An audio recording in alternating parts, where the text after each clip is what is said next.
Welcome to the Collective NP Clinic's Mental Health Literacy Library, Antipsychotics, What to Know. I'm your host, Kara Leonard. So what are antipsychotics? This is a class of medication used to treat symptoms of psychosis, which is some loss of contact with reality. Symptoms can include hallucinations, illusions, and delusions, which are categorized as positive symptoms of psychosis. But psychotic symptoms can also include symptoms that are very similar to those experienced in depression, like loss of joy in life, low energy, and low mood. These are categorized as negative symptoms of psychosis. Psychotic symptoms can result from schizophrenia, bipolar disorder, but also other causes. And antipsychotics work to treat the symptoms of psychosis, but it's not a cure. Antipsychotics are also used to relieve symptoms of delirium and dementia. Again, the goal is to decrease these symptoms to a manageable level, but it's not a cure. So there are different types of antipsychotics. First generation, otherwise known as typical antipsychotics, are our oldest category. These are very effective in treating positive symptoms of psychosis or a psychotic disorder, such as the hallucinations, illusions, and delusions. Haloperidol or Haldol is a very common and commonly used medication in this generation. Second generation antipsychotics are also known as atypical.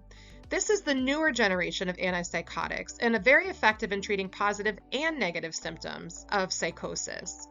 Seroquel, Zyprexa, Risperidol are very common in this class, as well as Abilify.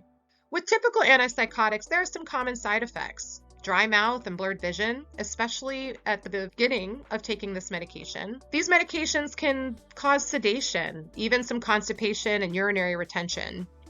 It can cause your blood pressure to drop if you stand up too fast, otherwise known as orthostatic hypotension, and even irregular heartbeat and some sexual dysfunction. Our typical antipsychotics carry with them a higher risk of EPS, which we're going to talk about in a moment. Atypical antipsychotics can also cause dry mouth, constipation, and some urinary retention. But to watch in this class, weight gain, elevated cholesterol, and even diabetes are possible. Sedation also happens with our atypical antipsychotics, as does a drop in your blood pressure if you stand up too fast. Additionally, sexual dysfunction can be a common side effect with atypical antipsychotics. What are some not so common side effects? As mentioned with our typical antipsychotics, EPS or extrapyramidal symptoms can be common. But the good news is these are often reversible. These symptoms would start pretty quickly within days of beginning a typical antipsychotic. And some of these symptoms include a sustained muscle contraction or rigidity, like a resting tremor or shuffling gait, and maybe even a restlessness or a fidgeting. Tardive dyskinesia is also more common with first generation antipsychotics. Now, unfortunately, this sometimes is irreversible. These symptoms will start later, sometimes weeks to months or even years after starting the first generation antipsychotic.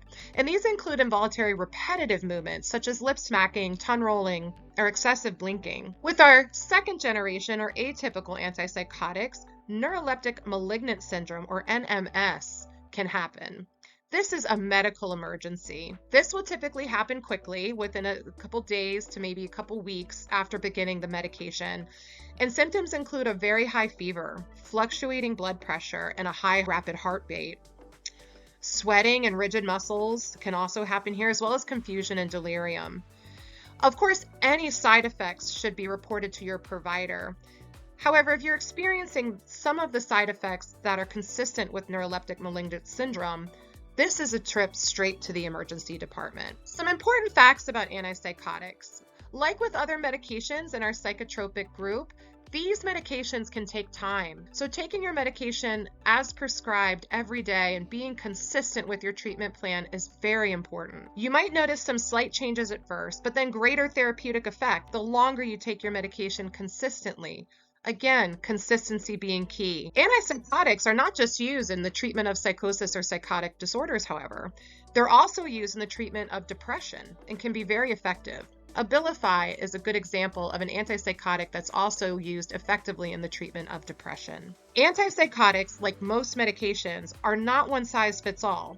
So you need to work with your provider to find the right one for you, your symptoms, and your needs. For example, bupropion, otherwise known as Wellbutrin, is very effective in treating symptoms of depression, or what we might classify as negative symptoms of psychosis, like low energy, low mood, and loss of joy in life. The good thing about Wellbutrin is it's also weight neutral, meaning you don't have the risk of weight gain like you might with other antipsychotics. Always take your medication every day as prescribed and follow your treatment plan. Never stop taking your medication abruptly or without consulting your provider. Antipsychotics taken for a psychotic disorder are often taken throughout the lifetime. Again, the goal is to manage the symptoms effectively, but not to cure. Thank you for listening. We hope this was helpful.